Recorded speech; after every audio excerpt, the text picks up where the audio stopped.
अक्षय तृतीया पर जिस घर में खाई जाती है, यह दो चीज उस घर में दौड़ी चली आती है। माता लक्ष्मी। नमस्कार प्रिय दर्शकों, राधे राधे, जय श्री कृष्णा, जय श्री हरि विष्णु, जय माता लक्ष्मी।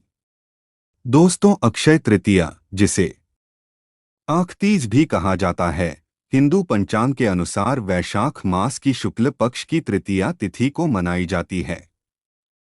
यह दिन अत्यंत पवित्र और शुभ माना जाता है। अक्षय का अर्थ होता है जो कभी क्षय न हो, अर्थात कभी समाप्त न होने वाला। इस दिन किए गए पुण्यकर्म, दान, पूजा पाठ, व्रत और धार्मिक आचरण का फल अनंत गुना होकर प्राप्त होता है।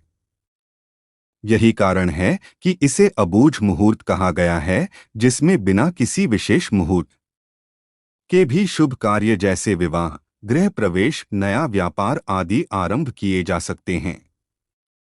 पौराणिक मान्यता है कि मां अन्नपूर्णा का जन्म भी इसी दिन हुआ था।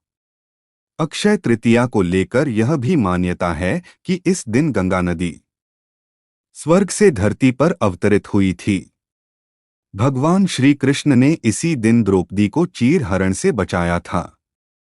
अक्षय तृतीया के ही दिन कुबेर जी को खजाना प्राप्त हुआ था। ऐसी भी मान्यता है कि सतयुग एवं त्रेता युग का आरंभ भी अक्षय तृतीया के दिन हुआ था। सुदामा तथा भगवान श्री कृष्ण का मिलन भी अक्षय तृतीया के दिन हुआ था। अक्षय तृतीया के ही दिन बद्रीनाथ के कपाट खुलते हैं। महाभारत का युद्ध भी अक्षय तृतीया के दिन ही समाप्त हुआ था। भगवान श्री हरि विष्णु के मानव अवतार भगवान परशुराम की जयंती भी इसी दिन मनाई जाती है। अर्थात भगवान परशुराम का जन्मोत्सव भी अक्षय तृतीया के दिन मनाया जाता है। अक्षय तृतीया यानी वह त्योहार जो हमें हमारे कर्मों का अक्षय फल प्रदान करता है। अक्षय तृतीया हिंदू धर्म में एक अत्यंत शुभ और पावन तिथि मानी जाती है। यह तिथि वैशाख मास के शुक्ल पक्ष की तृतीया को आती है और इसे अक्षय इसीलिए कहा जाता है क्योंकि इस दिन किया गया कोई भी पुण्यकर्म कभी व्यर्थ नहीं जाता, बल्कि उसका फल अक्षय अर्थात अमिट और अनंत रूप में प्राप्त होता है। यह तिथि सुख, समृद्धि, वैभव और धार्मिक उत्कर्ष का प्रतीक है। इस दिन किए गए सत्कर्मों का फल कई गुना बढ़कर जीवन में स्थायी रूप से आता है। तो इस वीडियो में मैं आपको बताऊंगा कि अक्षय तृतीया कब है और इसका शुभ मुहूर्त क्या है, और भगवान विष्णु और माता लक्ष्मी को किन चीजों का भोग लगाना चाहिए, और इस दिन किन चीजों का सेवन करना चाहिए, और इस दिन किन चीजों का सेवन नहीं करना चाहिए। लेकिन उससे पहले अगर आप भी चाहते हैं कि भगवान श्री हरि विष्णु और माता लक्ष्मी का आशीर्वाद आप और आपके परिवार पर सदैव बना रहें, तो हमारे चैनल को सब्सक्राइब करके और वीडियो को एक लाइक करके और सच्चे दिल से कमेंट बॉक्स में जय श्री हरि विष्णु, जय माता लक्ष्मी लिखकर अपनी हाजिरी जरूर लगाएं। चलिए दोस्तों, सबसे पहले जानते हैं कि अक्षय तृतीया कब है और इसका शुभ मुहूर्त क्या है। दोस्तों, हिंदू वैदिक पंचांग के अनुसार वैशाख माह के शुक्ल पक्ष की तृतीया तिथि प्रारंभ 29 अप्रैल 2025 सायं 5:31 पर शुरू होगा और 30 अप्रैल 2025 दोपहर 2:12 पर खत्म होगा। उद्यातिथि के अनुसार अक्षय तृतीया का पर्व 30 अप्रैल 2025 बुधवार को मनाया जाएगा। पूजा का शुभ समय प्रातः 5:41 से लेकर दोपहर 12:18 तक रहेगा। इस समय आप भगवान विष्णु और माता लक्ष्मी के पूजा कर सकते हैं। चलिए दोस्तों, अब जानते हैं कि आखिर वह कौन सी चीजें हैं जिनका सेवन हमें अक्षय तृतीया पर करना चाहिए, और इस दिन किन चीजों का भोग भगवान विष्णु और माता लक्ष्मी को लगाना चाहिए। नंबर 1, खीर का भोग। जी हाँ दोस्तों, अक्षय तृतीया के दिन खीर का भोग लगाना चाहिए क्योंकि यह भोग शीतलता, शुद्धता और माधुर्य का प्रतीक माना जाता है। खीर में दूध, चावल और शुद्ध चीनी का संगम होता है, जो समृद्धि और संतुलन का द्योतक है। देवी लक्ष्मी को दूध से बने व्यंजन अत्यंत प्रिय हैं और भगवान विष्णु को भी मीठा भोग विशेष रूप से आकर्षित करता है। यह भोग माता लक्ष्मी और भगवान विष्णु को बहुत प्रिय है। इसलिए अक्षय तृतीया जैसे पुण्य पर्व पर खीर अर्पण करने से घर में सुख शांति और लक्ष्मी का स्थायी वास होता है। शास्त्रों में भी वर्णन है कि सत्य युग में देवताओं ने इस दिन खीर का नैवेद्य अर्पित कर अक्षय फल प्राप्त किया था। खीर का भोग लगाकर जब उसे परिवारजन प्रसाद रूप में ग्रहण करते हैं तो उनके जीवन में शांति और शुभता का समावेश होता है। नंबर 2, पान का भोग। जी हाँ दोस्तों, अक्षय तृतीया के दिन पान का भोग लगाना चाहिए, क्योंकि पान को वैदिक काल से ही सौभाग्य और मंगल का प्रतीक माना गया है। भगवान विष्णु और माता लक्ष्मी को डोट पान पत्र अर्पण करने से वाणी में माधुर्य आता है और वैवाहिक जीवन में मधुरता बनी रहती है। यह भोग माता लक्ष्मी और भगवान विष्णु को बहुत प्रिय है, विशेषकर जब उस पर कत्था, चूना, सुपारी और लौंग का प्रयोग कर श्रद्धा से अर्पित किया जाए। धार्मिक मान्यताओं के अनुसार पान की सुगंध वातावरण को पवित्र करती है और पूजा का प्रभाव बढ़ाती है। अक्षय तृतीया पर पान का भोग लगाने से जीवन में कभी कमी नहीं आती और भाग्य की रेखाएं उज्ज्वल होती हैं। यह भोग देवी देवताओं को प्रसन्न करता है और भक्त के जीवन में वैभव और ऐश्वर्य की वर्षा करता है। नंबर 3, पंचामृत का भोग। जी हाँ दोस्तों, अक्षय तृतीया के दिन पंचामृत का भोग लगाना चाहिए, क्योंकि पंचामृत में 5 तत्व दूध, दही, शहद, घी और शक्कर का पवित्र संयोग होता है। यह ब्रह्मांडीय ऊर्जा और दिव्यता का प्रतीक है। पंचामृत को शास्त्रों में अमृत तुल्य माना गया है। यह भोग माता लक्ष्मी और भगवान विष्णु को बहुत प्रिय है, क्योंकि यह शरीर, मन और आत्मा को पवित्र करता है। अक्षय तृतीया पर पंचामृत अर्पण करने से सभी प्रकार के पाप क्षीण हो जाते हैं और जीवन में अक्षय पुण्य की प्राप्ति होती है। यह भोग संपूर्णता और संतुलन का प्रतीक है और इसे अर्पित करने से ईश्वर का आशीर्वाद सदैव बना रहता है। घर के सभी सदस्यों को इसका प्रसाद देने से उनके स्वास्थ्य, समृद्धि और दीर्घायु में वृद्धि होती है। नंबर 4, नारियल का भोग। जी हाँ दोस्तों, अक्षय तृतीया के दिन नारियल का भोग लगाना चाहिए, क्योंकि नारियल को श्रीफल भी कहा जाता है, जो समर्पण और अखंड श्रद्धा का प्रतीक है। नारियल का कठोर आवरण और मीठा जल यह दर्शाता है कि भक्त को बाहरी कठिनाइयों के बावजूद भीतर से कोमल और श्रद्धावान रहना चाहिए। यह भोग माता लक्ष्मी और भगवान विष्णु को बहुत प्रिय है और इसे अर्पण करने से जीवन में विजय, संतुलन और स्थिरता आती है। नारियल को तोड़कर भगवान को अर्पित करने की परंपरा शास्त्रों में विशेष रूप से उल्लेखित है, जिससे जीवन की बाधाएं दूर होती हैं। अक्षय तृतीया के शुभ दिन नारियल का भोग देने से कार्यों में सफलता और धन की वृद्धि होती है। इसे अर्पित करना आत्मसमर्पण और निर्मलता का प्रतीक माना जाता है। नंबर 5, बूंदी के लड्डू का भोग। जी हाँ दोस्तों, अक्षय तृतीया के दिन बूंदी के लड्डू का भोग लगाना चाहिए, क्योंकि यह भोग आनंद, उल्लास और समृद्धि का प्रतीक है। बूंदी के लड्डू मिठास से भरपूर होते हैं और हर पूजा में विशेष स्थान रखते हैं। खासकर भगवान विष्णु को पीले रंग के लड्डू अत्यंत प्रिय हैं। यह भोग माता लक्ष्मी और भगवान विष्णु को बहुत प्रिय है और इनका प्रसाद ग्रहण करने से जीवन में सुख, शांति और स्थिरता आती है। अक्षय तृतीया जैसे दिव्य दिन पर जब श्रद्धा से लड्डू अर्पण किए जाते हैं तो उनका प्रभाव कई गुना बढ़ जाता है। यह भोग आत्मीयता और समर्पण का संदेश देता है और घर में सकारात्मक ऊर्जा का संचार करता है। ऐसी मान्यता है कि यह भोग व्यापार में वृद्धि और पारिवारिक सौहार्द लाता है। नंबर 6, ताजे फलों का भोग। जी हाँ दोस्तों, अक्षय तृतीया के दिन ताजे फलों का भोग लगाना चाहिए क्योंकि फल प्रकृति का शुद्ध और जीवंत उपहार होते हैं। आम, केला, अनार, सेब जैसे फल समृद्धि और आरोग्यता के प्रतीक हैं। फल अर्पित करने से हम ईश्वर के प्रति कृतज्ञता प्रकट करते हैं कि उन्होंने हमें यह जीवनदायिनी प्रकृति प्रदान की।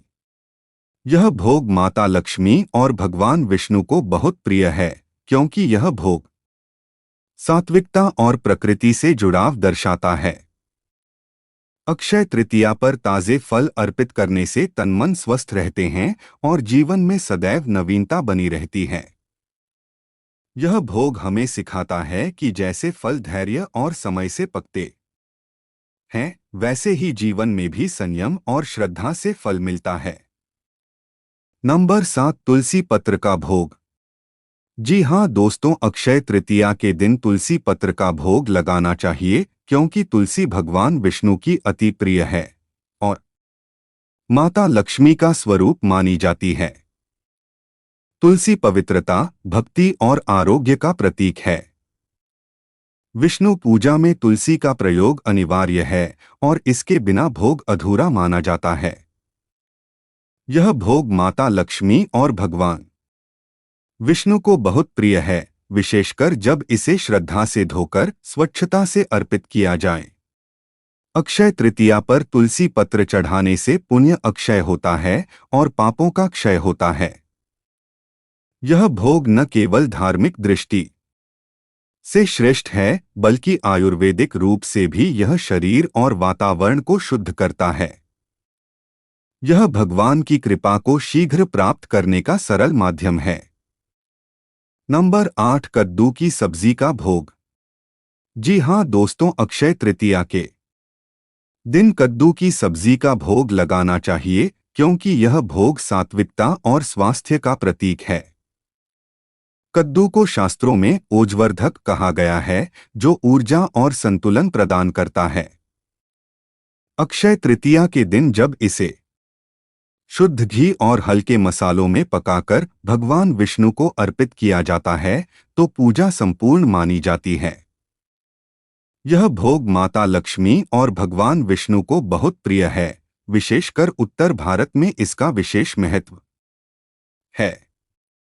कद्दू की सब्जी में न तो अधिक तामसिकता होती है, न ही अधिक रागद्वेष, इसलिए यह भोग आत्मिक संतुलन भी लाता है। इसे प्रसाद रूप में ग्रहण करने से शरीर में रोग प्रतिरोधक क्षमता बढ़ती है और मन शांत होता है। नंबर 9, गुड़ और चने का भोग। जी हाँ दोस्तों, अक्षय तृतीया के दिन गुड़ और चने का भोग लगाना चाहिए क्योंकि यह भोग परंपरा, साधुता और ऊर्जा का प्रतीक है। यह साधारण लेकिन अत्यंत प्रभावशाली भोग माना जाता है। गुड़ की मिठास और चने की पौष्टिकता दोनों मिलकर भक्त की श्रद्धा का भाव दर्शाते हैं। यह भोग माता लक्ष्मी और भगवान विष्णु को बहुत प्रिय है, विशेषकर जब यह मिट्टी के पात्र में अर्पित किया जाए। इसे विशेष रूप से ग्रामीण क्षेत्रों में बहुत मान्यता प्राप्त है। अक्षय तृतीया पर यह भोग देने से दरिद्रता का नाश होता है और भाग्य का उदय होता है। यह भोग श्रम, सादगी और सौम्यता का प्रतीक बनकर भक्त को डोट ईश्वर से और निकट करता है। नंबर 10, माखन और मिश्री का भोग। जी हाँ दोस्तों, अक्षय तृतीया के दिन माखन और मिश्री का भोग लगाना चाहिए क्योंकि यह भोग शुद्धता, बालभाव और माधुर्य का अद्भुत संगम है। भगवान विष्णु के कृष्ण स्वरूप को यह भोग अत्यंत प्रिय है। माखन निर्मलता का प्रतीक है और मिश्री मधुरता का। यह भोग माता लक्ष्मी और भगवान विष्णु को बहुत प्रिय है क्योंकि यह भोग उनके वात्सल्य और करुणा को डोट जागृत करता है। अक्षय तृतीया पर माखन मिश्री अर्पित करने से घर में बाल स्वास्थ्य, हर्ष और सौहार्द बना रहता है। यह भोग विशेष रूप से उन भक्तों को शुभ फल देता है जो निष्कलंक भक्ति से पूजा करते हैं। इसका प्रसाद ग्रहण करने से मन निर्मल होता है और चित्त शांत रहता है। चलिए दोस्तों, अब जानते हैं आखिर वह कौन सी चीजें हैं जिनका सेवन अक्षय तृतीया के दिन बिल्कुल भी नहीं करना चाहिए। नंबर 1, मांसाहारी भोजन। जी हाँ दोस्तों, अक्षय तृतीया के दिन मांसाहारी भोजन का सेवन नहीं करना चाहिए क्योंकि यह दिन सात्विकता, शुद्धता और आत्मिक उन्नति का प्रतीक माना गया है। मांसाहार तामसिक प्रवृत्ति को बढ़ाता है, जिससे क्रोध, आलस्य और हिंसा की भावना उत्पन्न होती है। यह पवित्र दिन भगवान विष्णु और माता लक्ष्मी की कृपा पाने का है और ऐसे में जीव हत्या या उससे जुड़े भोज्य पदार्थों का सेवन धर्म की मर्यादा के विरुद्ध होता है। शास्त्रों में कहा गया है कि इस दिन मांसाहार करने से पुण्य क्षीण होता है और अशुभ ग्रहों का प्रभाव बढ़ता है। अक्षय तृतीया पर किए गए कर्म दीर्घकालीन फल देते हैं, ऐसे में मांसाहारी भोजन आत्मा पर दोष लगाता है। इसलिए इस दिन केवल शुद्ध, सात्विक और प्रेम से परिपूर्ण भोजन करना चाहिए ताकि घर में सुख, शांति और लक्ष्मी का वास स्थायी हो सके। नंबर 2, लहसुन और प्याज। जी हाँ दोस्तों, अक्षय तृतीया के दिन लहसुन और प्याज का सेवन नहीं करना चाहिए क्योंकि ये दोनों वस्तुएं तामसिक और राजसिक प्रवृत्तियों से जुड़ी हुई हैं। ये मानसिक शुद्धता को प्रभावित करती हैं और ध्यान भजन में विघ्न उत्पन्न करती हैं। शास्त्रों में उल्लेख है कि पूजा पाठ, व्रत एवं दान के दिनों में प्याज लहसुन का त्याग करना चाहिए क्योंकि ये शरीर में गर्मी और असंतुलन बढ़ाते हैं। अक्षय तृतीया एक अत्यंत पवित्र पर्व है और इस दिन की गई साधना और भोग अनंत फल देने वाली होती है। लहसुन प्याज का सेवन इस पुण्य प्रभाव को क्षीण करता है और वातावरण को अपवित्र करता है। जब मन और शरीर सात्विक रहते हैं तभी ईश्वर का सच्चा अनुभव संभव होता है। इसलिए इस दिन इनका त्याग कर शुद्ध फलाहार या सात्विक भोजन करना श्रेष्ठ माना जाता है। नंबर 3, बैंगन। जी हाँ दोस्तों, अक्षय तृतीया के दिन बैंगन का सेवन नहीं करना चाहिए क्योंकि इसे धार्मिक दृष्टि से अशुद्ध माना गया है। कुछ शास्त्रों और परंपराओं में यह वर्णित है कि बैंगन में अनेक प्रकार की सूक्ष्म कीटाणु होते हैं और यह शरीर में तामसिक ऊर्जा बढ़ाता है। विशेषकर व्रत और पुण्य दिनों में बैंगन का त्याग शुद्धता और साधना की दृष्टि से उचित माना गया है। यह दिन भगवान विष्णु और माता लक्ष्मी की उपासना का होता है और इस अवसर पर बैंगन जैसे तामसिक तत्वों का सेवन वातावरण को अपवित्र कर सकता है। बैंगन को अक्सर बृहस्पति, शुक्र और शनि दोष से भी जोड़ा जाता है जो अक्षय तृतीया के प्रभाव को बाधित कर सकते हैं। इस दिन के लिए निर्धारित सात्विक आहार ही आत्मिक उन्नति का साधन है। बैंगन का त्याग कर फल, दूध, खीर जैसे शुद्ध पदार्थों का सेवन करना श्रेष्ठ रहता है। नंबर 4, बासी भोजन। जी हाँ दोस्तों, अक्षय तृतीया के दिन बासी भोजन का सेवन नहीं करना चाहिए क्योंकि यह भोजन शुद्धता और ऊर्जा से रहित होता है। बासी भोजन में प्राण तत्व नहीं रहते और यह शरीर में जड़ता, आलस्य व नकारात्मकता को बढ़ाता है। धार्मिक दृष्टि से ऐसा भोजन पवित्र कार्यों के लिए अनुपयुक्त माना गया है। अक्षय तृतीया एक अत्यंत दिव्य दिन होता है और इस दिन का हर कर्म जीवन में स्थायी प्रभाव डालता है। यदि हम बासी भोजन खाते हैं तो उसका प्रभाव हमारी ऊर्जा और मानसिक स्थिति पर भी पड़ता है। भगवान विष्णु और माता लक्ष्मी को ताजगी और पवित्रता अत्यंत प्रिय है, इसलिए इस दिन ताजे, स्वच्छ और सात्विक भोजन से ही भोग लगाना और स्वयं भी ग्रहण करना श्रेयस्कर होता है। शास्त्रों के अनुसार बासी भोजन से आयु, बल और बुद्धि का क्षय होता है। तो ये थी वे चीजें जो आपको अक्षय तृतीया के दिन बिल्कुल भी नहीं खानी चाहिए। अगर वीडियो अच्छी लगी तो वीडियो को एक लाइक करके और अपने YouTube चैनल यानी नौरंगी बाबा ऑफिशियल YouTube चैनल को सब्सक्राइब करके बेल नोटिफिकेशन को ऑल पर सेट कर दे ताकि हमारी आने वाली हर एक न्यू वीडियो का नोटिफिकेशन आपके पास जल्द ही पहुंच जाए तथा कमेंट बॉक्स में सच्चे दिल से जय श्री हरि विष्णु, जय माता लक्ष्मी लिखकर अपनी हाजिरी जरूर लगाएं। वीडियो देखने के लिए आपका धन्यवाद।